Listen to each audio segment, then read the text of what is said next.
Tau equal to है P E sine theta, cos theta sine theta. इतना torque act कर रहा है। जब इसको स्मॉल एंगल से रोटेट करेंगे, मान लीजिए इसको स्मॉल एंगल से रोटेट किया डी थीटा, तो in the rotation of this या in the rotation of dipole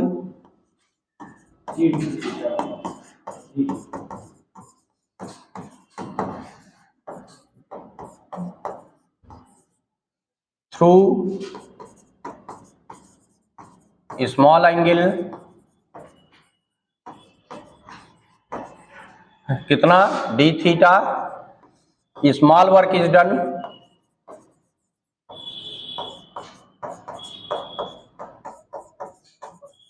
D W, ये है टाउ डी थीटा। ये रोटेशनल मोशन में भी पढ़ा होगा। तो यहां पर है ये P E sine theta into D theta.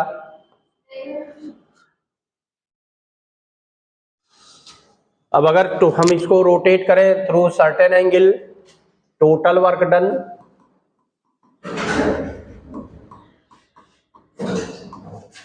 In rotation from theta 1 to theta 2, इसको इंटीग्रेट कर लेंगे। W equal to integral theta 1 to theta 2 d डब्ल्यू। तो इसमें P और E कांस्टेंट है, इंटीग्रेशन से इसका कोई मतलब नहीं है, इसको हम बाहर लिख ले रहे हैं। Integral sine theta D theta, और यहाँ लिमिट हो गया थीटा 1 टू थीटा 2। तो साइन का इंटीग्रल माइनस कास, क्या होगा माइनस कास। तो ये हो गया पी ई, यहाँ हो गया माइनस कॉस थीटा, और लिमिट रखेंगे पहले लो अपर लिमिट सब माइनस लोअर लिमिट। तो थीटा 1 टू थीटा 2, तो पहले माइनस साइन को बाहर लिख ले और फिर पहले अपर लिमिट, तो cos theta 2 minus cos theta 1। Minus को अंदर कर ले तो माइनस का प्लस और प्लस का माइनस हो जाएगा। तो ये हो जाएगा P E cos theta 1 minus cos theta 2। ये होगा टोटल वर्क डन W। और जो वर्क डन होगा वही स्टोर हो जाता है जो पोटेंशियल एनर्जी। तो इसमें जो पोटेंशियल एनर्जी होगी वही होगा जो इसमें वर्क डन है, इतना वर्क डन है। अब इसमें कुछ पर्टिकुलर केस है कि किस पोजीशन में कितना वर्क डन है। लिखिए फट से, आज इसको खत्म करना है चैप्टर, जल्दी लिखिए। मेन पार्ट लिखेंगे, बहुत ज्यादा डेरिवेशन तो है नहीं, न्यूमेरिकल फिर इसके बाद है।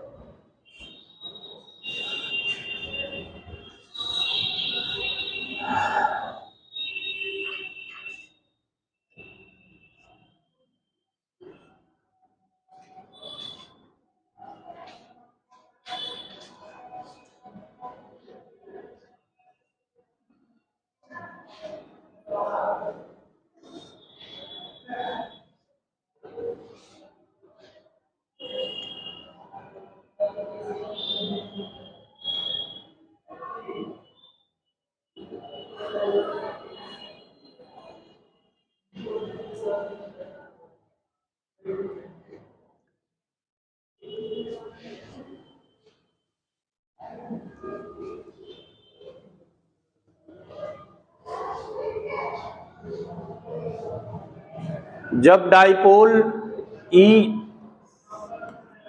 के डायरेक्शन में हो, यानी डाइपोल जब E के डायरेक्शन में होता है, डायरेक्शन का मतलब P और E का डायरेक्शन सेम होना चाहिए। ये P है और ये E का डायरेक्शन है, तो ये होता है स्टेबल इक्विलिब्रियम।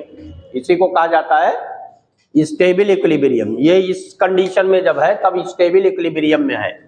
अब इससे हम इसको थीटा एंगल पर रोटेट करें, थीटा एंगल पर जिस कंडीशन में लिया था पहले, तो 0 टू थीटा होता है। तो in the rotation total work done या net work done in the rotation from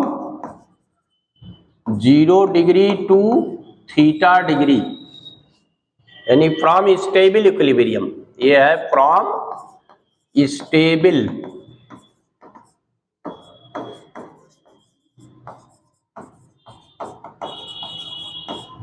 तो थीटा वहां लिखिए, W इक्वल टू क्या हो जाएगा, PE cos 0 minus cos theta. तो cos 0 की वैल्यू 1, तो ये हो जाता है 1 माइनस cos थीटा। तो जो हमने पहले पोजीशन लिया था कि थीटा डिग्री पर है, तो एक्चुअल में यही वो पोजीशन है, इतना वर्क डन होगा जब वो स्टेबल इक्विलिब्रियम से थीटा एंगल तक रोटेट किया जाएगा। तो मेन पार्ट ये होता है, लेकिन वो जनरल रिजल्ट निकालने के लिए लिखा गया।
हो गया इतना।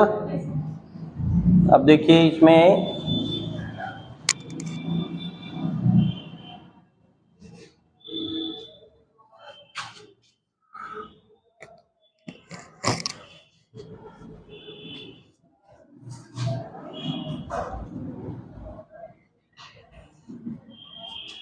पोटेंशियल एनर्जी था,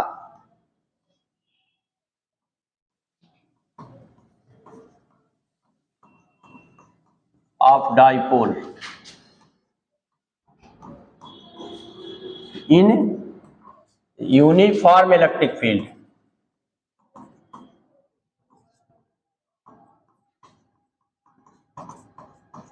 तो ये भी वर्क डन ही है, work done in bringing dipole from infinite distance to the inside the electric field. तो जो वर्क डन है वही क्या हो जाता है, पोटेंशियल एनर्जी। लिखिए, it is defined as the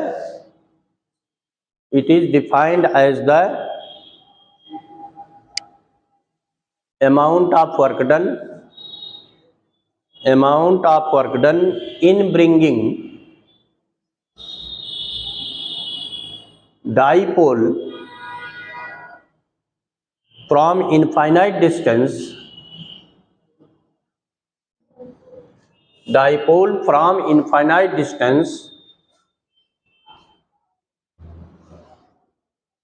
into the uniform electric field।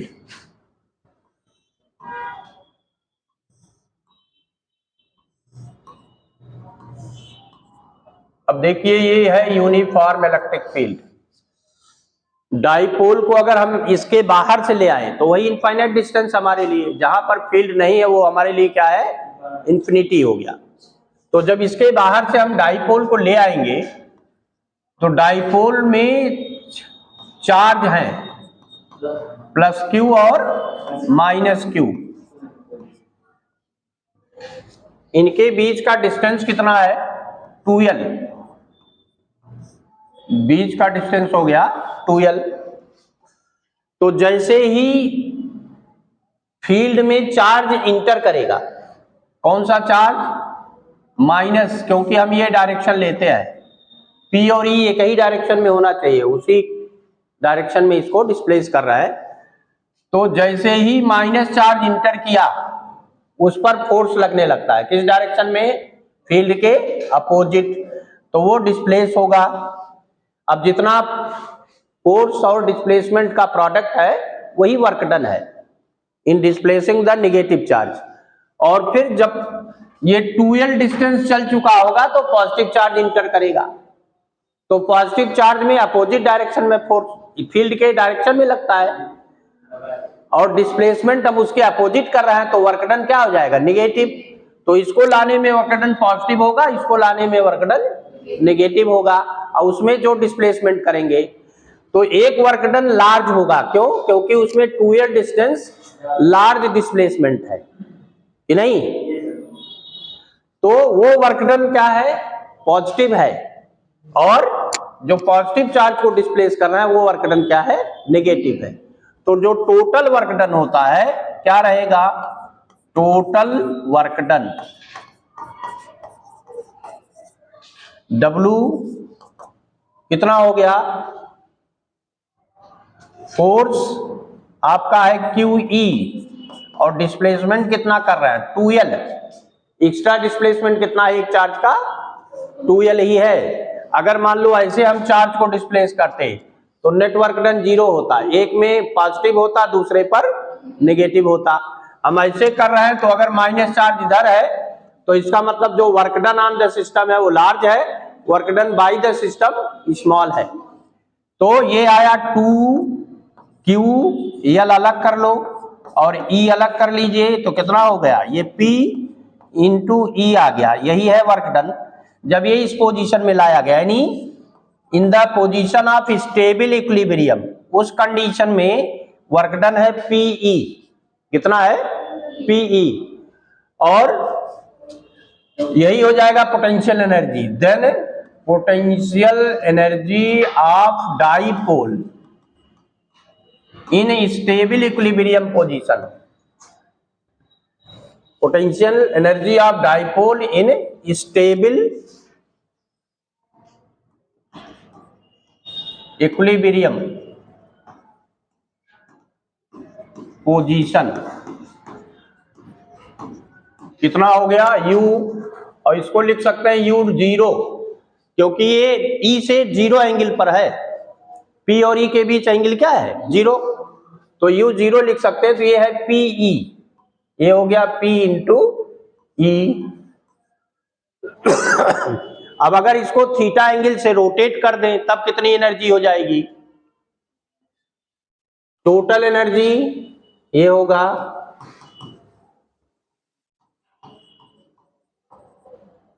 Eight an angle theta. तो पहले ऐसे हम ले आए, डिस्प्लेस करें और थीटा डिग्री से रोटेट कर दें, तो रोटेशन में इतना वर्क डन था PE 1 माइनस cos थीटा। तो टोटल वर्क डन हो जाएगा, उस केस में दोनों को ऐड कर लें, एक तो जो ये वर्क डन था यानी PE plus PE 1 minus cos theta, इसको सॉल्व कर लीजिए, है ये माइनस PE होगा ना,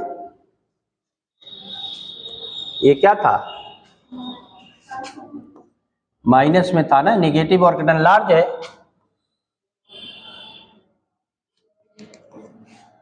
तो ये हो जाएगा minus PE plus PE minus BE cos theta, तो ये कैंसिल हो जाएगा, तो ये आ जाएगा माइनस PE cos थीटा।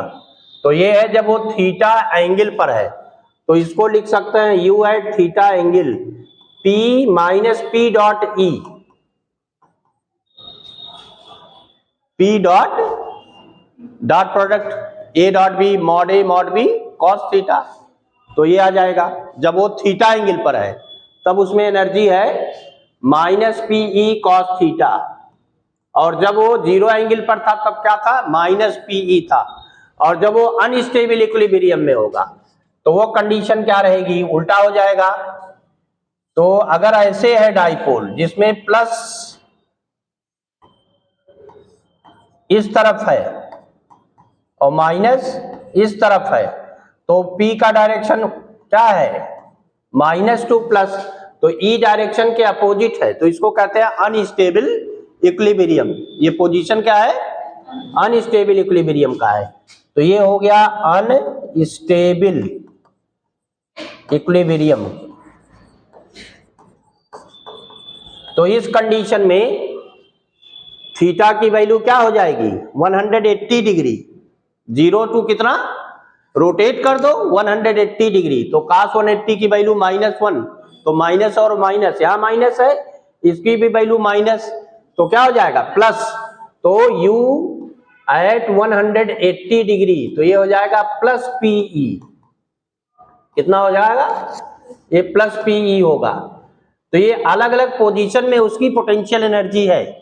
जब P और E का डायरेक्शन एक ही है तब वो स्टेबल इक्विलिब्रियम में है। उस कंडीशन में कितनी उसमें एनर्जी है -PE।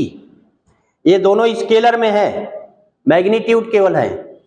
जब वो थीटा एंगल पर है तो -PE cos थीटा या -P.E है ना। और जब वो अनस्टेबल इक्विलिब्रियम में है, इसका मतलब P और E के बीच कितना एंगल है 180 डिग्री।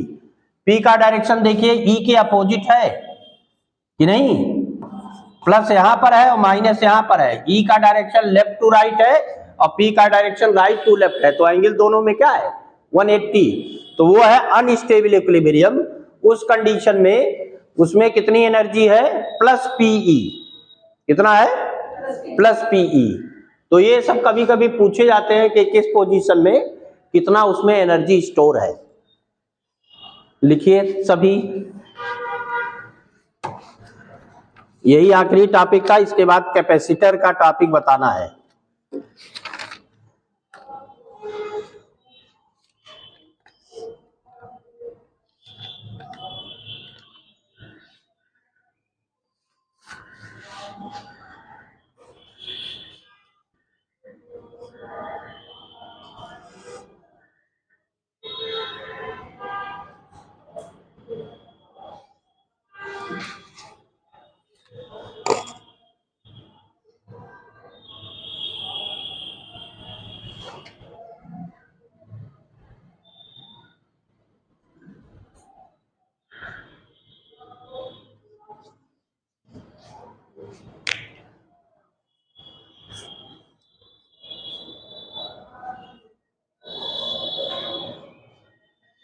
स्टेबल इक्विलिब्रियम तब होगा जब उसको थोड़ा सा डिस्प्लेस कर ले और फिर अपने पोजीशन को वो एक्वायर कर ले।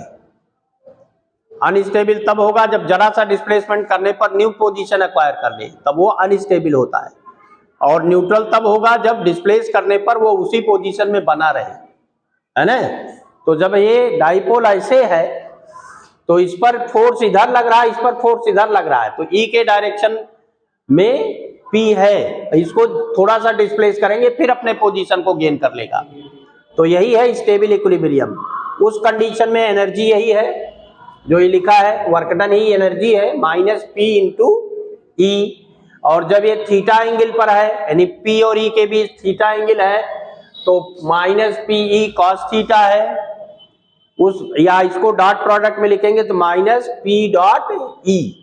और जब ये अपोजिट डायरेक्शन में हो गया, यहाँ पर P का डायरेक्शन है, E का डायरेक्शन अपोजिट है उसके, तो उस कंडीशन में जब डिस्प्लेस करोगे जरा सा तो ये रोटेट हो करके स्टेबल इक्विलिब्रियम पोजीशन को एक्वायर कर लेगा या गेन कर लेगा, तो ये कहलाया। तो उस कंडीशन में एनर्जी उसमें है +PE।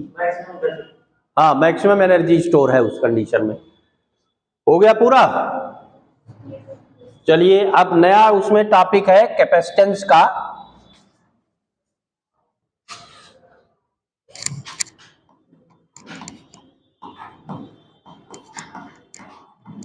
एंड डाई इलेक्ट्रिक्स है, capacitance and dielectrics. Capacity या कैपेसिटेंस है क्या, जब किसी कंडक्टर को हम चार्ज करते हैं किसी एक्सटर्नल सोर्स से, सेल से चार्ज करेंगे, तो जैसे जैसे उसकी चार्जिंग होगी उसका पोटेंशियल इंक्रीज करेगा। जब तक चार्ज 0 है उस पर कोई पोटेंशियल नहीं है, उसके सराउंडिंग में कोई इलेक्ट्रिक फील्ड नहीं है। जैसे जैसे वो चार्ज को एक्वायर करता जाएगा तैसे तैसे पोटेंशियल इंक्रीज करता जाता है। तो पोटेंशियल जब हम रेशियो ले सकते हैं या कितना चार्ज है और कितना पोटेंशियल है। जैसे मान लीजिए कोई सिस्टम है या कंडक्टर हो, इंसुलेटर हो, हम इसको एक्सटर्नल सोर्स से चार्जिंग स्टार्ट कर रहे हैं, तो होता क्या है, चार्जिंग में वर्क डन होता है, उसी वजह से उसमें पोटेंशियल, इसका मतलब हम चार्ज को इनफाइनाइट डिस्टेंस से एक पॉइंट पर डिस्प्लेस कर रहे हैं, तो जो अमाउंट ऑफ वर्क डन है वही क्या है, यूनिट चार्ज को लाने में जो अमाउंट ऑफ वर्क डन है वही पोटेंशियल है। तो जब इनिशियल चार्ज को डिस्प्लेस करेंगे तब तो वर्क डन 0 है, लेकिन जैसे ही उस पर एक यूनिट चार्ज या बेसिक चार्ज सेटअप हुआ, दूसरा चार्ज जब देंगे तो रिपेल होगा, तो रिपल्सिव फोर्स का अगेंस्ट वर्क डन होता है, जिससे वजह से उसका पोटेंशियल इंक्रीज करेगा। तो एट ए टाइम जब इस पर चार्ज Q हो तब इसका पोटेंशियल कुछ V होगा, तो हम ऐसे लिख सकते हैं Q, जैसे जैसे चार्ज बढ़ेगा पोटेंशियल उसके प्रोपोर्शनल में इंक्रीज करता जाता है। तो इसको हम ऐसे लिख सकते हैं Q equal to a constant C into V, या C equal to Q by V। तो C जो है वो प्रोपोर्शनलिटी कांस्टेंट है, तो ये क्या है, यही है कैपेसिटी, इसी को कैपेसिटी या कैपेसिटेंस ऑफ द कंडक्टर कहा गया।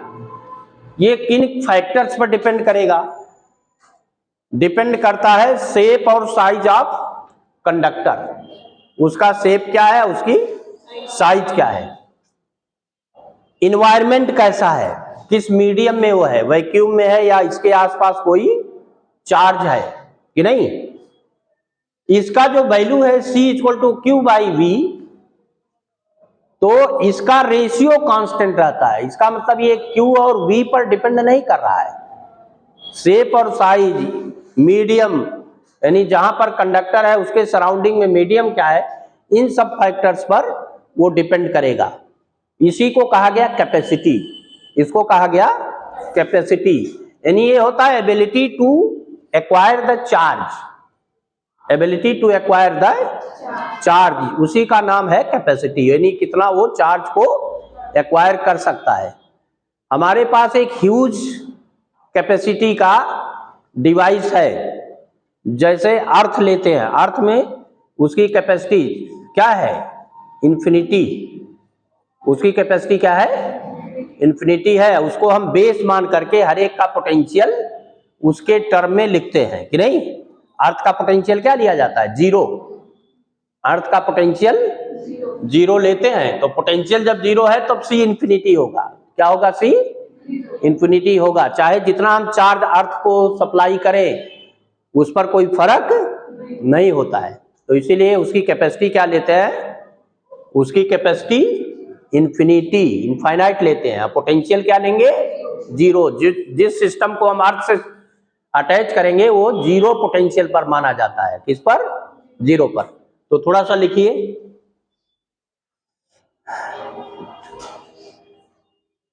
During the charging of a conductor, during the charging of a conductor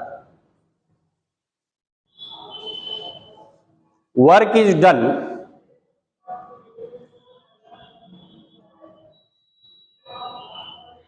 is done against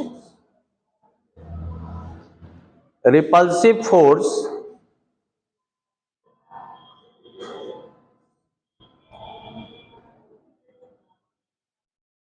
in similar charges,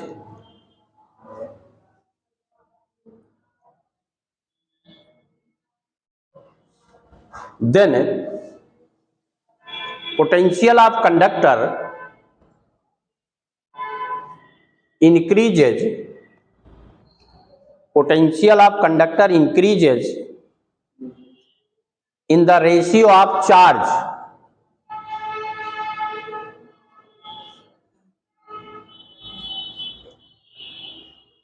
if at any time charge, if at any time या at any instant charge on the conductor is Q, capital लिखिए, capital लिखे है, charge on the conductor is Q and its potential is V, capital V है, its potential is V, then अब ये लिखिए Q proportional V या Q equal to CV या C equal to Q by V, ये पूरा figure भी बना लीजिए।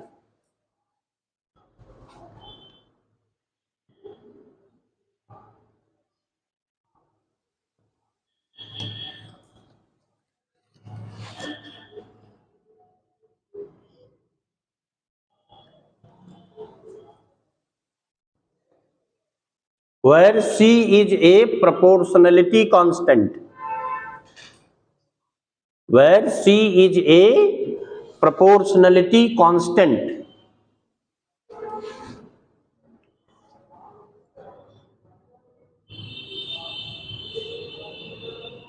it is called capacity of conductor। अभी ये कंडक्टर है, ऐसे कैपेसिटर आ जाएगा तो कैपेसिटर की कैपेसिटी हो जाएगा, capacity of conductor. It's value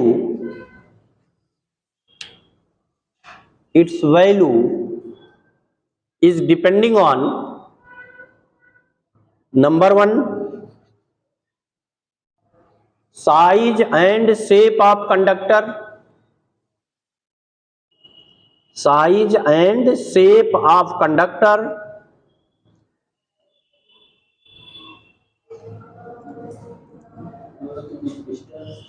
number 2 nature of the surrounding medium,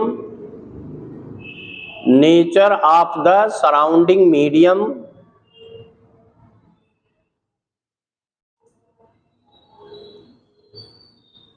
number 3 presence of any charge, presence of any charge near to it, presence of any charge near to it। ये 3 factor पर ही depend करेगा, ये Q और V पर depend नहीं करेगा, ये भी ध्यान रखिएगा। उसका रेशियो तो रहेगा लेकिन उस पर डिपेंड नहीं करता है। Q बढ़ाएंगे V बढ़ता जाएगा, C तो कांस्टेंट रहेगा, वो shape, size, environment, presence of any charge, इन सब पर ही डिपेंड करेगा। इसकी जो SI यूनिट है, चार्ज का है कूलाम और V का है बोल्ट, तो कूलाम पर बोल्ट, उसको फैराड कहा गया। अगर एक कूलाम चार्ज किसी सिस्टम को, चाहे वो कंडक्टर हो चाहे कैपेसिटर हो, देने पर उसका पोटेंशियल 1 वोल्ट हो जाए तो उसकी कैपेसिटी 1 फैराड है या 1 कूलाम पर वोल्ट है, तो उसको लिखते हैं फैराड, है ना, कैपिटल F से डिनोट करते हैं। लिखिए SI यूनिट ऑफ कैपेसिटेंस या capacity, SI unit of capacity is coulomb पर वोल्ट, कूलाम पर volt. It is also called farad, FARAD, denoted by capital F। It is also called farad, denoted by capital F।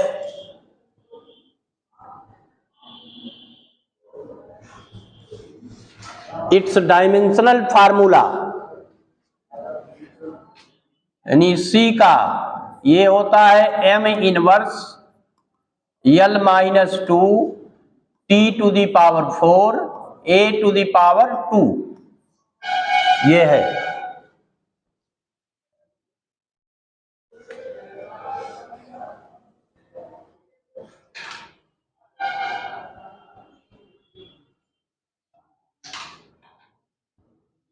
निकाल दें, गिरा गया। Q है ऊपर और V है W बाई Q, Q ऊपर जाएगा तो Q का स्क्वायर और नीचे है W, ML square T minus 2 और ऊपर है T स्क्वायर और A स्क्वायर। क्लियर हो गया? तो तुरंत ये आ जाएगा।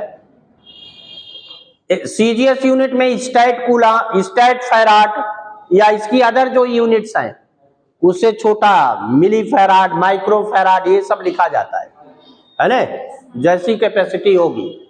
अब कभी कभी पूछा जाता है कि शेप और साइज पर ये कैसे डिपेंड कर रहा है, तो हम कंसीडर कर ले अगर स्फेरिकल कंडक्टर कोई, तो स्फेरिकल कंडक्टर अगर लिया और इसका रेडियस r है, तो जब इस पर हम चार्ज करेंगे, अगर स्फेरिकल कंडक्टर है तो वो स्फेरिकल सेल की तरह बिहेव करेगा। क्यों? क्योंकि कंडक्टर में चार्जेज आउटर सरफेस पर ही रिजॉल्व होते हैं, इसके अंदर कोई चार्ज और कोई इलेक्ट्रिक फील्ड भी नहीं रहता है। हालांकि गॉसेस थ्योरम में था, इसको चाहते प्रूव कर सकते थे, लेकिन वो सॉलिड वाला नहीं था, स्फेरिकल सेल का था। जब इंसुलेटर होगा तभी अंदर चार्ज आएगा, नहीं तो अंदर चार्ज नहीं होता है। तो अगर ये है तो चार्जेस अगर पॉजिटिव चार्ज हैं आउटर सरफेस पर रिजॉल्व होते हैं ऐसे, और अगर नेगेटिव है तो इनर सरफेस पर, due to the electric lines of forces outward inward, दोनों होती हैं, पॉजिटिव में आउटवर्ड होंगी, नेगेटिव में इनवर्ड होंगी। तो इसका पोटेंशियल V क्या रहता है? V कांस्टेंट है 1/4 pi epsilon naught Q by R। जो भी लेंगे, अगर इसको कैपिटल R लिया तो ये कैपिटल R होगा, स्मॉल लिया तो स्मॉल। तो इसकी कैपेसिटी C क्या होगा? C होता है Q बाई V। तो जब इसका इनवर्स लेंगे तो C equal to Q upon V है 1/4 pi epsilon naught Q by R। Q cancel हुआ, ये पूरा टर्म ऊपर गया, तो C इक्वल टू क्या हो गया? 4 पाई एप्सिलॉन नॉट, ये कांस्टेंट है, इनटू R। तो it is proportional to R। अगर इसके बीच में कोई मीडियम नहीं है तो इसको C नॉट लिखें, फ्री स्पेस के लिए कैपेसिटी। तो कितना आया? 4 pi epsilon not R, radius के प्रोपोर्शनल है, इसमें कहीं चार्ज और कहीं पोटेंशियल नहीं है, ये कांस्टेंट है, it is proportional to radius of the spherical shell. Shell हो या स्फेरिकल सॉलिड स्फीयर हो, कंडक्टिंग अगर सॉलिड स्फीयर है तब भी वो सेल की भी तरह बिहेव करेगा, बाहर ही चार्ज रिजॉल्व होगा, अंदर कोई चार्ज नहीं रहता। तो ये है इसकी कैपेसिटी। तो ये शेप पर ही डिपेंड कर रहा है कि नहीं, साइज पर डिपेंड कर रहा है कि कितना रेडियस है इसका, उसकी R बढ़ाओगे तो कैपेसिटी बढ़ेगी, चार्ज बढ़ाने पर कैपेसिटी थोड़ा बढ़ेगी, चार्ज बढ़ाओगे पोटेंशियल बढ़ेगा, रेशियो कांस्टेंट रहेगा, वो डिपेंड करेगा कि क्या इसका साइज है। तो इस तरह से होता है। इसमें एक टॉपिक लिख लो इसी को, capacity of spherical shell, capacity of spherical shell, या ब्रैकेट में लिख लो charge conducting sphere, charge conducting sphere. तो कितना कैपेसिटी है? ए अगर मीडियम नहीं है तब, इसमें फ्री स्पेस में है या वैक्यूम में है तब C not 4 pi epsilon not R।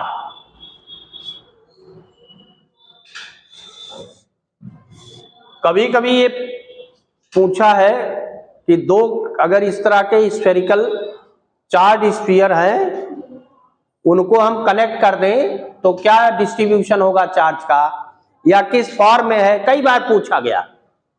तो बहुत आसान उसका टॉपिक है। क्या होगा अगर हम कोई इस तरह के दो ले लें, दो अगर स्फेरिकल सेल लें या चार्ज स्फीयर लें, कंडक्टिंग है तो वो उसी तरह बिहेव करेगा। मान लीजिए हमने एक ले लिया जिसका रेडियस है A1, इस पर चार्ज है Q1, इसकी कैपेसिटी है C1।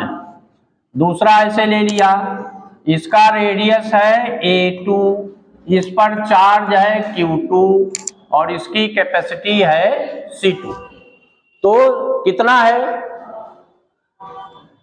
है C1? C1 है 4 pi epsilon not A1। C2 कितना है? C2 है 4 पाई एप्सिलॉन नॉट A2। अब मान लो इसको हमने एक थिन वायर से जोड़ दिया, स्मॉल वायर से, तो चार्ज एक से दूसरे में फ्लो करेगा। क्यों? क्योंकि प्रॉपर्टी होती है चार्ज की, हायर अगर पॉजिटिव चार्ज है higher potential to lower potential, और नेगेटिव चार्ज है तो लोअर टू हायर फ्लो करता है। तो जहां पर पोटेंशियल लार्ज होगा वहां से लोअर पोटेंशियल की तरफ चार्ज कब तक फ्लो करेगा, जब तक कि पोटेंशियल सेम ना हो जाए। और सेम पोटेंशियल कितना होगा, कॉमन पोटेंशियल जो होगा वो common potential B equal to total charge, total charge कितना है upon total capacity. Total charge है Q1 प्लस Q2 और टोटल कैपेसिटी है C1 प्लस C2 और Q1 इक्वल टू लिख सकते हैं C1V1 और प्लस यहां C2V2 upon C1 plus C2। अब ये कॉमन पोटेंशियल होगा। अगर दोनों के सेम है पोटेंशियल तो कोई फ्लो नहीं होगा। अगर दोनों पोटेंशियल अलग अलग है तो हायर टू लोअर डिस्ट्रीब्यूशन होगा। और आफ्टर रीडिस्ट्रीब्यूशन कितना चार्ज होगा, मान लीजिए रीडिस्ट्रीब्यूशन के बाद एक पर चार्ज है Q1 डैश और दूसरे पर चार्ज है Q2 डैश, तो Q1 क्या होगा C1V, Q1 डैश क्या हो जाएगा C1V होगा और ये C2V होगा क्योंकि V दोनों में सेम है। तो चार्ज का रेशियो आफ्टर रीडिस्ट्रीब्यूशन क्या आएगा, जो उनकी कैपेसिटी का रेशियो है, जो उनकी कैपेसिटी का रेशियो। अब कैपेसिटी किस रेशियो में है, 4 pi epsilon not A1 4 pi epsilon not A2, A1 और A2 के रेशियो में है। तो चार्ज A1 और A2 के रेशियो में, नहीं या तो कैपेसिटी का रेशियो लेंगे या अगर स्फेरिकल है तो रेडियस का। मान लो दो हमने ऐसे कंडक्टर्स लिए जिनका शेप नहीं मालूम है तो रेडियस तो नहीं ले सकते, तब उनकी कैपेसिटी का रेशियो में चार्ज रीडिस्ट्रीब्यूट होगा। तो ये कंडीशन आती है रीडिस्ट्रीब्यूशन का रेशियो। उसके बाद क्या, न्यू चार्जेस जो होंगे उनका रेशियो होगा या तो कैपेसिटी का रेशियो या उनके रेडियाई का रेशियो। इस प्रोसेस में कुछ लॉस ऑफ एनर्जी होता है। लॉस ऑफ एनर्जी क्यों होगा, हमेशा लॉस होगा क्योंकि जब कुछ देर तक रीडिस्ट्रीब्यूशन होता है तो यहां पर चार्ज फ्लो करता है जिससे कनेक्ट किया तो करंट फ्लो कर रहा है और वो हीट जनरेट होगा जो सराउंडिंग में लॉस होता है। दूसरा, हमने इसकी कैपेसिटी को शामिल नहीं किया, कुछ चार्ज इस पर भी तो आ जाएगा, रिजॉल्व हो जाएगा, तो उसको इसमें सिस्टम में शामिल नहीं किया, तो लॉस ऑफ एनर्जी होता है। लॉस ऑफ एनर्जी कितना होगा, डेल्टा यू ले तो वो होता है half C1 into C2 upon C1 plus C2 into V1 minus V2 का स्क्वायर, इतनी लॉस ऑफ एनर्जी होगी। Half C1 C2 upon C1 plus C2 और V1 माइनस V2 का स्क्वायर। अगर V1 V2 इक्वल होंगे तो ये जीरो हो जाएगा, तो कोई लॉस ऑफ एनर्जी नहीं होगी, कोई रीडिस्ट्रीब्यूशन नहीं होगा। और ये हमेशा पॉजिटिव है क्योंकि ये होल स्क्वायर है, V1 बड़ा होगा तब भी V2 बड़ा होगा तब भी ये पॉजिटिव ही रहेगा। तो there is always loss of energy, कभी गेन नहीं होता है। और इस केस में चार्ज जो है जो फ्लो करेगा या चार्ज जो डिस्प्लेस होगा वो भी लिख सकते हैं। पहले लिखिए पढ़ते इतना,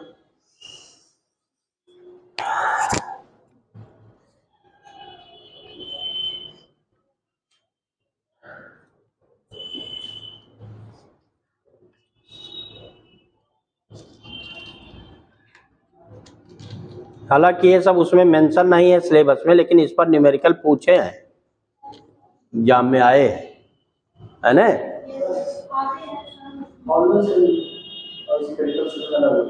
नहीं नहीं, हालो स्फीयर माने स्फेरिकल सेल, एक ही हुआ ना, हालो स्फीयर उसी को कहते हैं स्फेरिकल सेल। क्या लिया जाए, तो वो हालो स्फीयर थोड़ो है, वो तो सॉलिड स्फीयर है। उसका भी बताया क्या उसमें भी कंडीशन होगी, उसमें कोई कंडीशन नहीं, उसमें वो तो नेचुरल बॉडी है ना। उसमें अगर कैपेसिटी पूछ रहा है तो उसकी कैपेसिटी इन्फिनिटी लिया गया है, होता नहीं है, जो हम लोगों ने ले रखा है वो क्या लिया है, इनफाइनाइट कैपेसिटी लिया है, और इसीलिए पोटेंशियल 0 लिया जाता है। वो सेल नहीं है, वो तो सॉलिड स्फीयर है।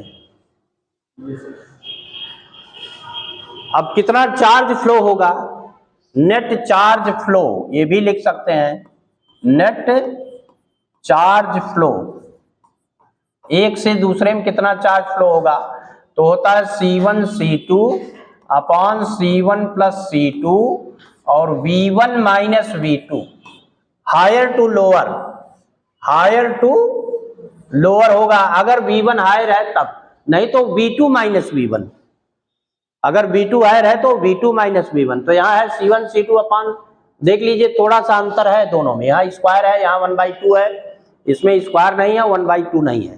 तो इतना चार्ज फ्लो करेगा एक से दूसरे में, जो हायर होगा उससे लोअर में इतना चार्ज फ्लो हो जाता है, इतनी लॉस ऑफ एनर्जी है। रिडिस्ट्रीब्यूशन के बाद ये रेशियो है चार्ज का, और एनर्जी पहले क्या था, half C1 V1 square, half C2 V2 square. अभी डिस्कस कर लेंगे एनर्जी ऑफ कैपेसिटर या कंडक्टर क्या रहेगा, जो वर्क डन है वही उसमें स्टोर हो जाता है, जे पोटेंशियल एनर्जी। तो इन सब फार्मूलों पर न्यूमेरिकल लगेंगे, याद रखिए, सभी फार्मूलों पर जो पूछा जाएगा, ये इतना नेट चार्ज फ्लो होगा, एक से दूसरे में जाएगा।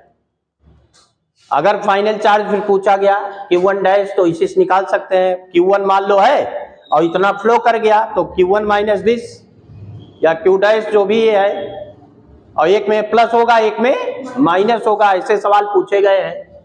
हो गया इतना, लिखिए energy stored in the charged conductor, वही बाद में कैपेसिटर का भी होगा, energy stored in the charged conductor. देखिए जब हम कंडक्टर को चार्ज कर रहे हैं तो वर्क डन होता है, वही स्टोर हो जाता है एज ए पोटेंशियल एनर्जी। तो जो यहां पर हम चार्जिंग में वर्क करेंगे वही हो जाता है पोटेंशियल एनर्जी। तो कितनी पोटेंशियल एनर्जी होगी, potential energy equal to work done in charging.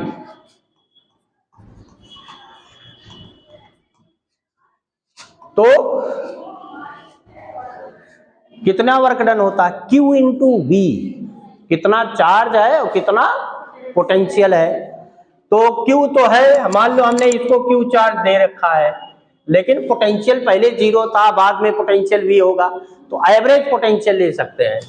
तो ये हो सकता है V प्लस 0/2, तो ये हो जाएगा हाफ Q इंटू V, ये V हाफ कर लिया ना, 2 बाहर ले लिया, तो यही है potential energy U charge conductor का, या उसको इंटीग्रेट करके निकालिए, तो वो लंबा प्रोसेस है, हमको तो फार्मूले से मतलब है। अब Q इक्वल टू होगा CV, Q इक्वल टू क्या है C इंटू V, उसको रख लो, तो ये हो जाएगा हाफ, यहाँ C V इंटू V, तो क्या हो जाएगा हाफ CV स्क्वायर हो जाएगा। तो एक फार्मूला ये है, दूसरा ये हो गया, तीसरा यहीं से लिख लो, Q इक्वल टू C/V या V इक्वल टू Q/C, यहीं से V इक्वल टू Q/C लिख ले, तो इससे क्या मिल जाएगा, देखिए U equal to half Q और V के जगह पर Q/C, तो ये हो जाएगा half Q square by C। तो कितना एनर्जी है, तीनों फार्मूला लिख सकते हैं, कितना है half Q into V, half CV square, half Q square by C। ये कंडक्टर के लिए है, और यही बाद में कैपेसिटर के लिए भी होगा, क्योंकि सिस्टम तो एक ही है, उसमें 2 प्लेटें होती हैं, चार्जिंग हम उसमें भी करेंगे, उसमें भी वर्क डन होगा, और यही एनर्जी स्टोर हो जाएगा कि नहीं। तो सब रिजल्ट सेम आएगा, लिखिए फट से। अभी कैपेसिटर की बात करेंगे, और उसमें भी एनर्जी का फार्मूला एक बार पूछा है, डायरेक्ट फार्मूला कितना एनर्जी स्टोर होती है पैरेलल प्लेट कैपेसिटर के लिए।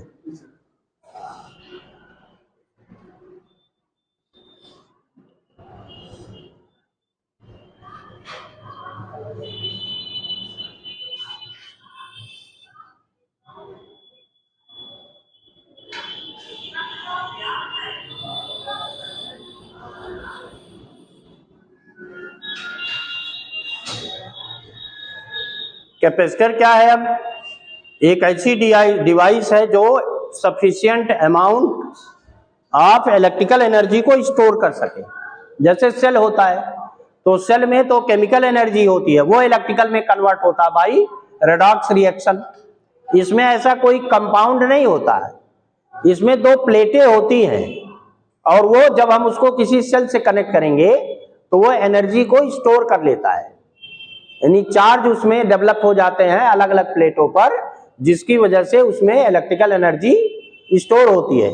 जब हम उसको चार्ज कर लेंगे तो वो सेल की तरह बिहेव करेगा। जब दूसरे किसी अनचार्ज कंडक्टर या कैपेसिटर में उसको कनेक्ट करेंगे तो वो जैसे सेल सप्लाई कर देता है चार्ज को, वैसे वो भी चार्ज को सप्लाई करेगा। तो ये एक तरह से सेल की तरह बिहेव करता है। लेकिन जब ये डिस्चार्ज हो जाएगा, जैसे सेल में तो रिएक्शन होते हैं, केमिकल एनर्जी का कन्वर्जन इसमें नहीं होता। इसमें जितनी एनर्जी स्टोर है वही लॉस हो गया तो वो डिस्चार्ज हो जाता है। लिखिए capacitor.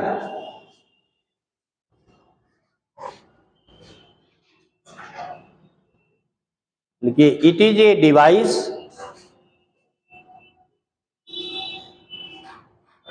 which can store, it is a device which can store sufficient electrical energy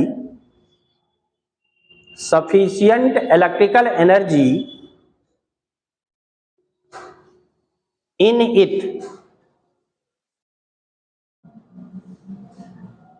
when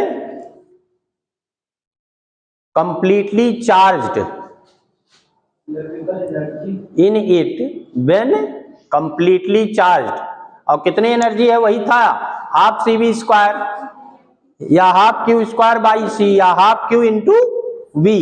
तो उसमें एनर्जी यही स्टोर होगी। देख लीजिए जो वर्क डन था हाफ सी वी स्क्वायर या हाफ क्यू इंटू वी या हाफ क्यू स्क्वायर बाई सी, इतनी एनर्जी वो भी स्टोर करेगा, क्योंकि वहां भी वर्क डन ही होगा, है ना। अब कैसे होते हैं ये? शेप के अकॉर्डिंग 3 टाइप्स के कैपेसिटर होते हैं। लिख लो इलेक्ट्रिकल एनर्जी ये जो अभी लिखा था। एक है पैरेलल प्लेट कैपेसिटर, दूसरा होता है सिलिंड्रिकल, और तीसरा है स्फेरिकल। पंखा में देखा होगा लगा होता सिलिंड्रिकल। छोटे जो मोटर हैं इलेक्ट्रिकल मोटर, उसमें भी लगा होता। अगर वो नहीं लगा होगा तो स्टार्टर की जरूरत पड़ेगी कि नहीं। तो ये हर डिवाइस, इलेक्ट्रिकल डिवाइस में इसकी जरूरत होती है करंट के, इसके लिए फ्लक्चुएशन को कम करने के लिए, वेरिएशन को मेंटेन रखने के लिए, जिससे ज्यादा वेरिएशन ना हो। जब करंट इंक्रीज करता है या वोल्टेज इंक्रीज करता है तो ये चार्ज होने लगता है, जब डिक्रीज करता है तो ये डिस्चार्ज होने लगता है, और ये कंटिन्यूअस सप्लाई बनाए रखता है सिस्टम में। दूसरा ये एक सेफ्टी डिवाइस है। पंखों वगैरह में क्यों लगता है? जिससे ये पंखे को सेफ रख सके, कॉइल को सेफ रखे। नहीं तो जैसे हम स्विच ऑन करेंगे, जितना पोटेंशियल है कॉइल पर पहुंच गया, कॉइल पर उतना ही लार्ज टार्क लगेगा, और अगर वो वर्क में नहीं करनी, रोटेशन नहीं हुआ due to the large moment of inertia, तो हीट में कन्वर्जन होगा, तो कॉइल जल भी सकता है कि नहीं।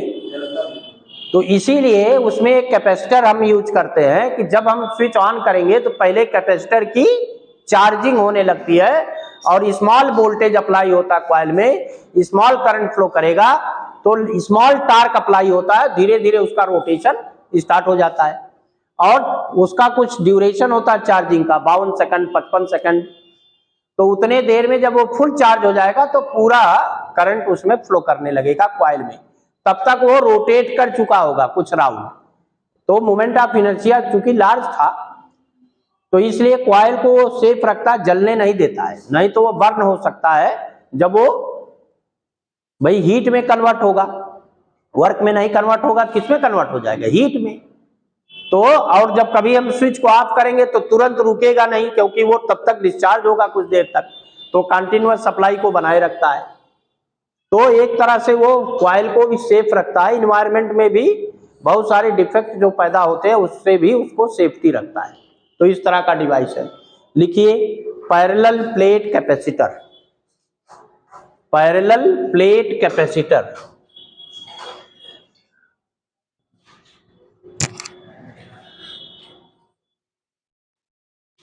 It consists of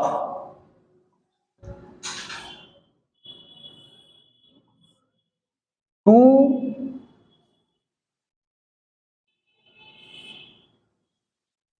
same metal plates. It consists of two same metal plates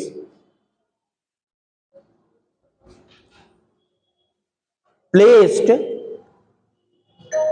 very close to each other, placed very close to each other. One plate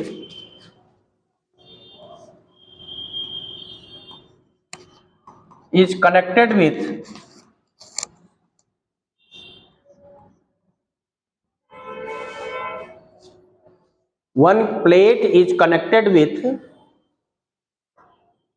positive charge source, positive charge source. Other is connected with earth and other is connected with earth. Then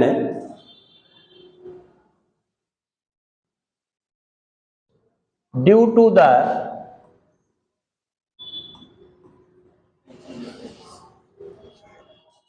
equal and opposite charges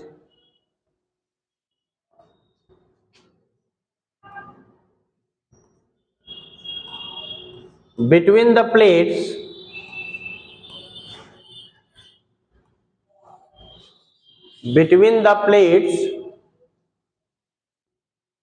electric field is set up.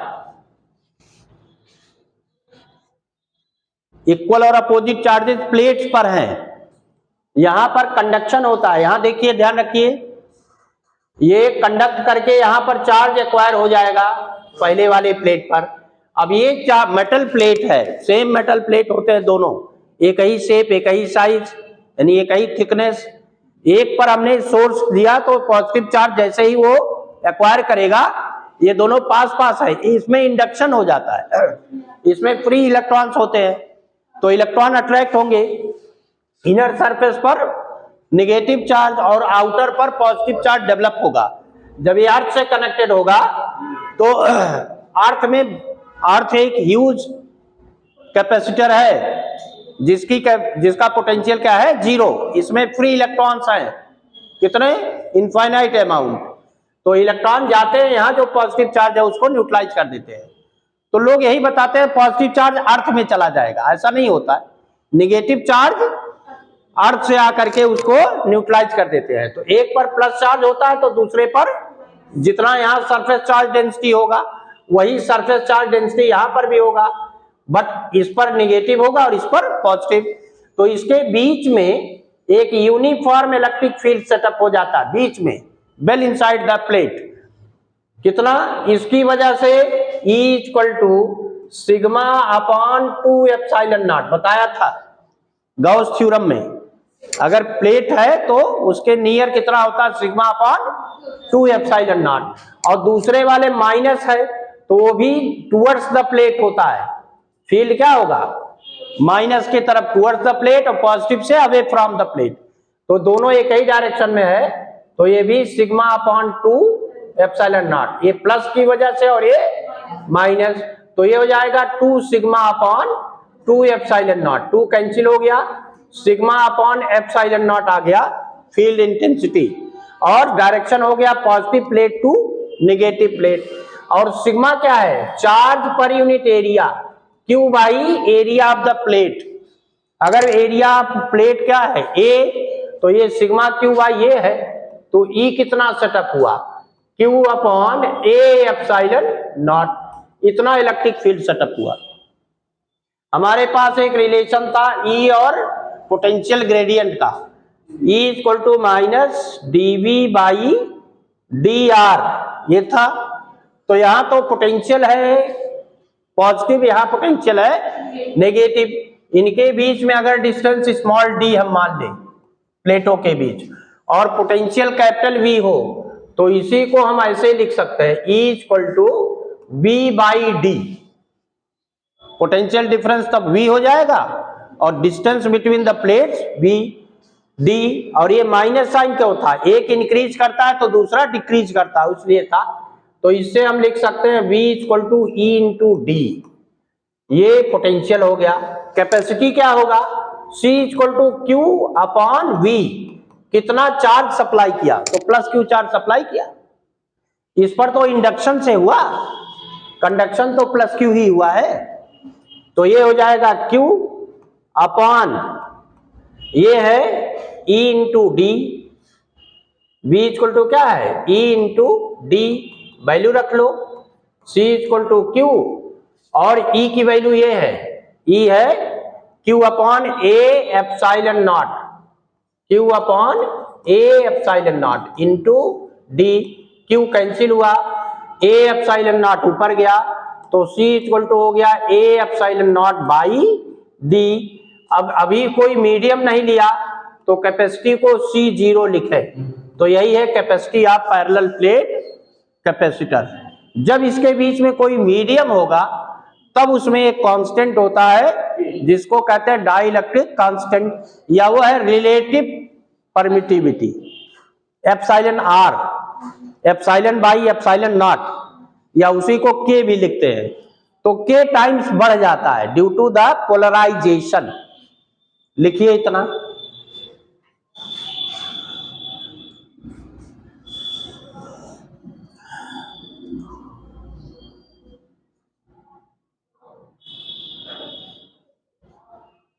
दस्तखत नहीं हुआ,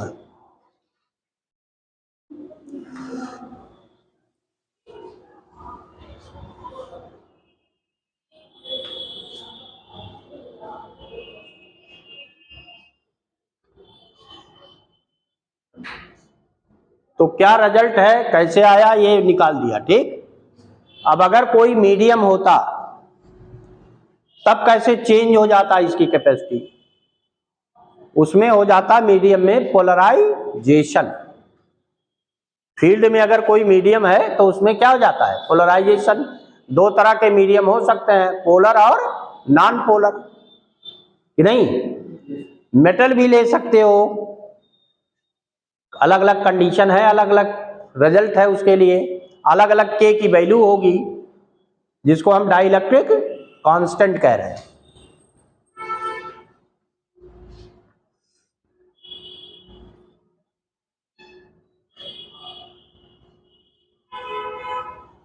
capacity of parallel plate capacitor C not A epsilon naught by D. A क्या है, plate area, D क्या है, space between the plates, और epsilon not क्या है, एब्सोल्यूट परमिटिविटी, तो वो कांस्टेंट है कि नहीं।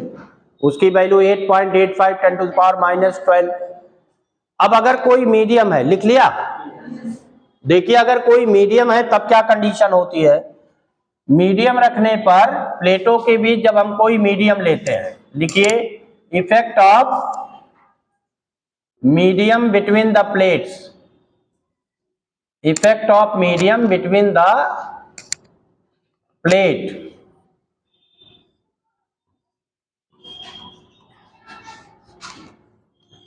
इसके बीच में मान लीजिए यहां कोई मीडियम है,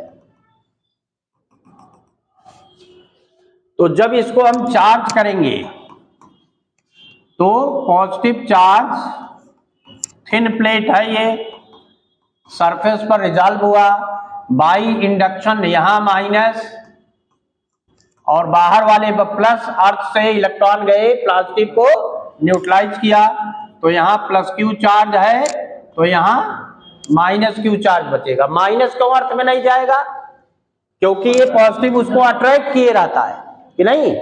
अगर अट्रैक्टिव फोर्स नहीं होता तो माइनस नेगेटिव चार्ज कहां चला जाता, अर्थ में, कि नहीं। Negative charge flow from lower to higher, तो यहां लोअर है और हायर यहाँ है, यहाँ 0 है, यहाँ निगेटिव है, लेकिन वो अट्रैक्टिव फोर्स की वजह से नहीं जाता। इसके बीच में जब कोई मीडियम है तो उसमें क्या हो जाता है, polarisation.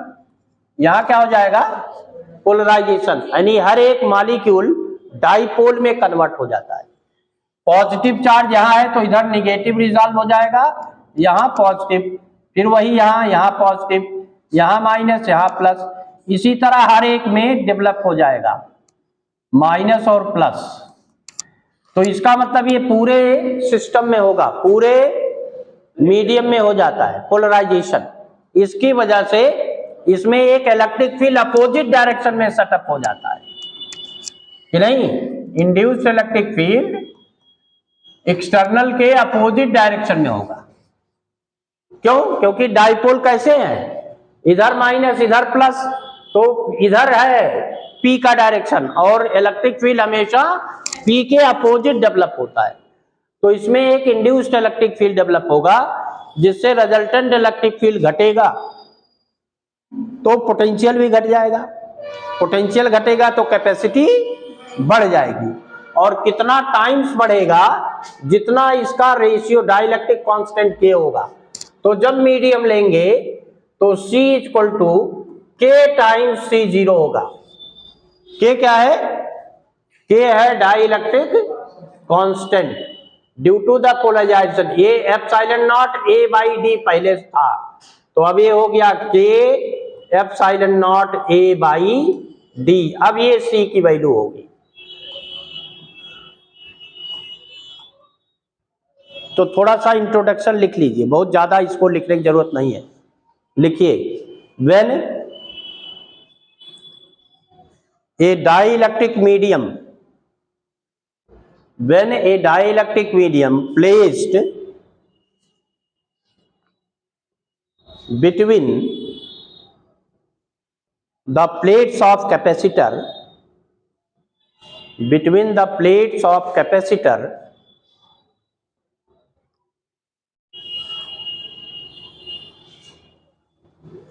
an electric field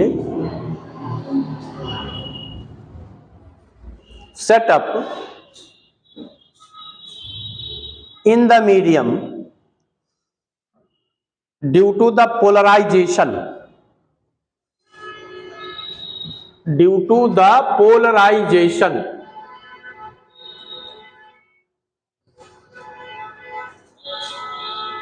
and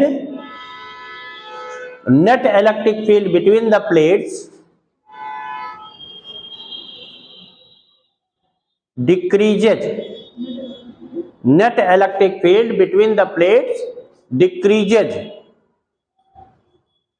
and hence net potential also, यानी पोटेंशियल भी घट जाएगा, net potential also, then its capacity becomes K times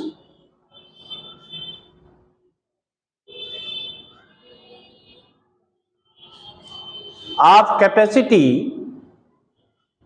without medium, where K is the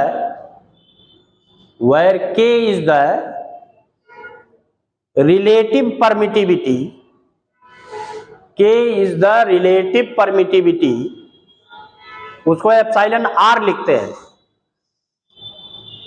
R die electric constant, चाहे रिलेटिव परमिटिविटी लिखो या उसी को die electric constant लिखो। अब ये लिख लीजिए सीधे, केवल बहुत ज्यादा उसका डेरिवेशन वगैरह करना नहीं है। C equal to K epsilon naught A by D आएगा क्योंकि K टाइम्स बढ़ेगा।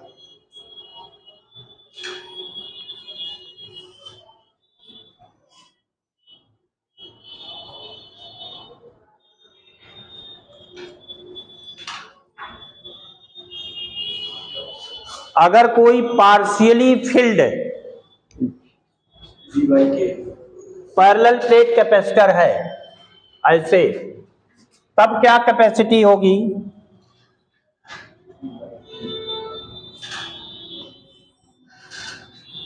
पढ़ने का तरीका अच्छा है उसके। जैसे मान लीजिए है, इसमें कोई डाइइलेक्ट्रिक मीडियम पार्शियली फिल्ड है, पूरे में नहीं है। मान लीजिए टी थिकनेस में केवल है और इनके बीच का डिस्टेंस डी है, तो पार्शियली फिल्ड है ये, पूरे में नहीं है। तो यहां पर प्लस क्यू चार्ज है, यहां माइनस क्यू चार्ज। तो अब पोलराइजेशन केवल मीडियम में ही होगा, फ्री स्पेस में कोई पोलराइजेशन होगा नहीं। इन पर चार्जेस डेवलप हो जाते हैं जो मीडियम है। इसका जो भी डाइइलेक्ट्रिक कांस्टेंट के है इस वाले मीडियम में, यानी इसका डाइइलेक्ट्रिक कांस्टेंट के है, यहां पर अपोजिट चार्ज डेवलप होते हैं और इधर पॉजिटिव चार्ज डेवलप होगा। कितना इंडक्शन होता है चार्ज का? Charge induced in the medium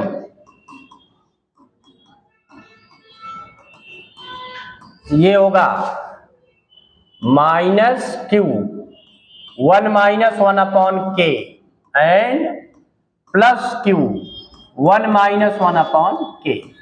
ये यहां पर डेवलप होगा। इसको मान लो हम क्यू डैश लिखते हैं, तो यहां माइनस क्यू डैश, यहां प्लस क्यू डैश है, तो ये है क्यू डैश। एक पर प्लस और दूसरे पर माइनस, प्लस के तरफ माइनस और माइनस के तरफ प्लस डेवलप हो जाता है। तो इतना तो चार्ज इंड्यूस्ड हो जाएगा। कितनी कैपेसिटी होगी तब? देन कैपेसिटी डेरिवेशन नहीं कर रहा है, becomes C equal to epsilon naught A by D minus T plus T by K। T क्या है? वो थिकनेस है जिसमें मीडियम है, और D तो पूरा था, डिस्टेंस बिटवीन द प्लेट्स, और K है इस मीडियम का डाइइलेक्ट्रिक कांस्टेंट। तो कैपेसिटी ये हो जाएगी। अगर बहुत सारे मीडियम है, फॉर सेवरल मीडियम,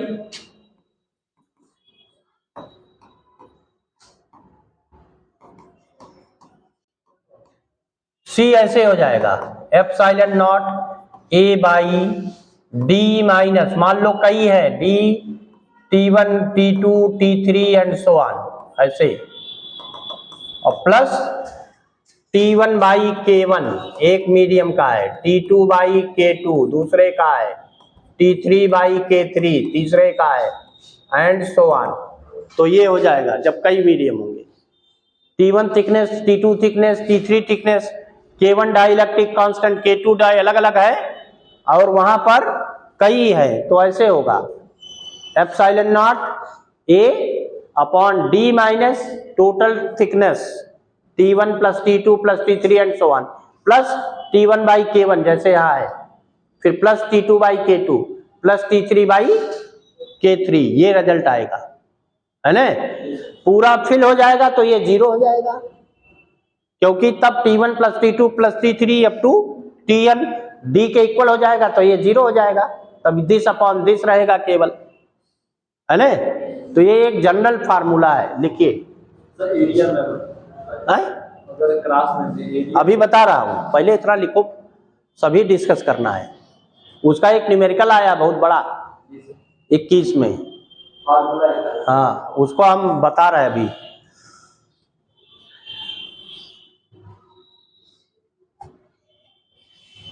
ये है effect of dielectric medium between the plates जब पार्शियली फिल्ड हो। ये है effect of dielectric medium between the plates when partially field, when partially filled.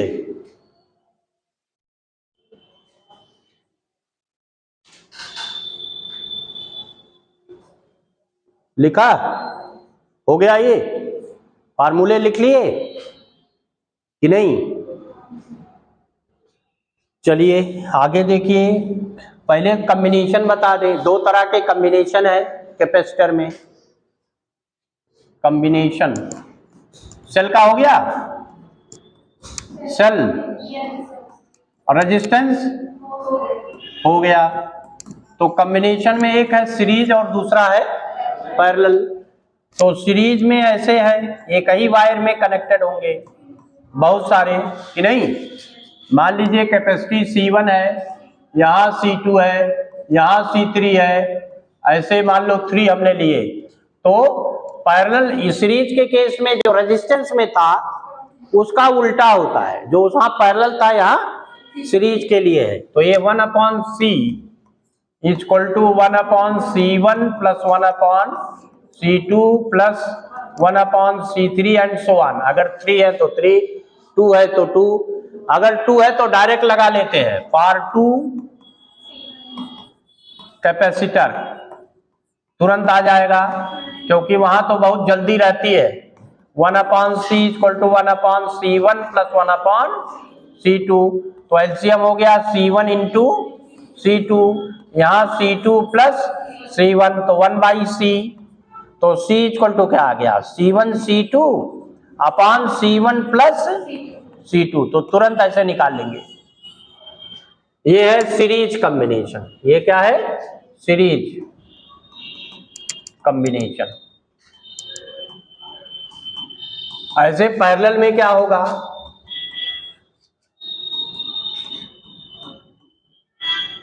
Parallel combination, उसमें क्या रहता है, एक दूसरे के पैरेलल यानी एक ही वायर में कई कनेक्टेड होंगे। तो अगर ऐसे कनेक्शन है तो ये है पैरेलल, C1 C2 C3 इन दोनों पॉइंट के बीच में कनेक्टेड है। तो यहां से जो चार्ज आएगा, चार्ज का रीडिस्ट्रीब्यूशन हो जाता है इस पॉइंट पर। तो जहां चार्जेस डिवाइड होंगे पैरेलल हो जाएगा, और जहां चार्जेस एक ही वायर के थ्रू फ्लो कर रहा है, डिवीजन नहीं है, तो सीरीज है। बस यही कंसेप्ट लेना है। कहीं किसी टर्मिनल पर आकर के अगर जंक्शन है तो करंट, रेजिस्टेंस के केस में करंट डिवाइड होता है, इस केस में क्या डिवाइड होगा, चार्ज। अलग अलग चार्जेस गए तो पैरेलल हो गया, और सेम चार्ज फ्लो कर रहा है एक ही वायर के थ्रू है। अगर कैपेसिटर सेम हो गए और पैरेलल है तब भी सेम चार्ज होंगे, लेकिन डिवीजन होगा ना। तो डिवीजन है तो पैरेलल होगा, और डिवीजन नहीं है तो सीरीज है। तो ये पैरेलल है, तो इसमें C इक्वल टू ऐसे हो, C1 plus C2 plus C3 ऐसे ऐड हो जाएगा डायरेक्ट इन केसेस में।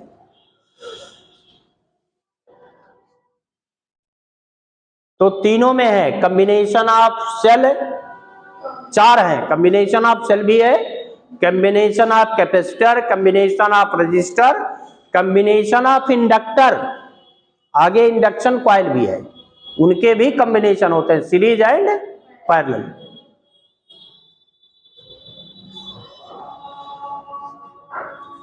तो ये तो इन पर न्यूमेरिकल भी है। अभी एक न्यूमेरिकल बताता हूं, बहुत छोटा सा पूछा था, ये 2021 में शायद पूछा गया था।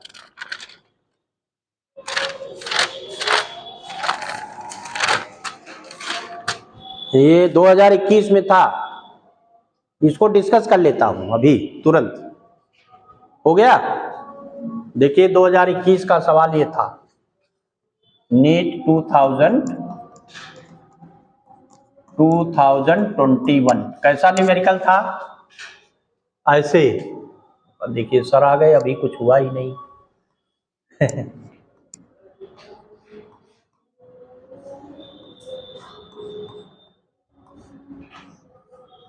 सभी C है, और यहां और यहां के बीच में इक्विवेलेंट कैपेसिटेंस पूछा गया है, इक्विवेलेंट कैपेसिटेंस पूछा गया है। तो कैसे लगेगा बताइए, है कहां पैरेलल है, कहां सीरीज में है, या कैसे लगाएंगे, जल्दी बोलो,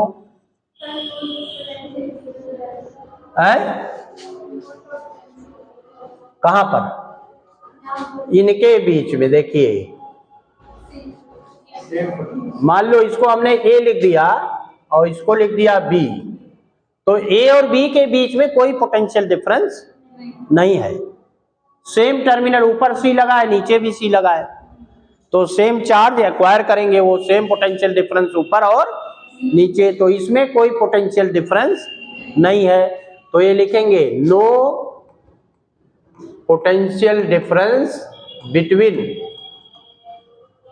ए बी, तो इससे कोई मतलब ही नहीं है, इससे तब कोई मतलब नहीं है, तो ये दोनों तो पैरेलल ही हैं। देन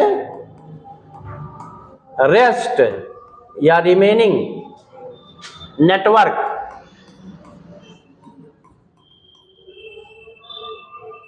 क्या होगा, C इक्वल टू 2C हो जाएगा, C प्लस C, तो C डैश 2C आया। क्यों आया, ये दोनों पैरेलल है कि नहीं, जब ये नहीं लेंगे तो यही आया आपका। तो ये देखिए अब आपका ये हो गया, तो ये चार्ज यहां पर आकर के दो पार्ट में डिवाइड होगा, इधर C और इधर C, तो क्या होगा ये पैरेलल। कैसे हुए, तो C आ गया, C प्लस C 2C हो गया। ऐसे बहुत से न्यूमेरिकल आएंगे, बहुत छोटा था लेकिन जो लोग फिर वो लगाने लगे वो लगा नहीं पाए कभी। चलिए अभी बाकी है, अगले दिन कल क्वेश्चन डिस्कस करेंगे और थोड़ा सा बचा है वो भी, हाँ वो डिस्कस करेंगे, उसका न्यूमेरिकल भी है और वही बचा ही है, उसके बाद सारे न्यूमेरिकल डिस्कस करना है।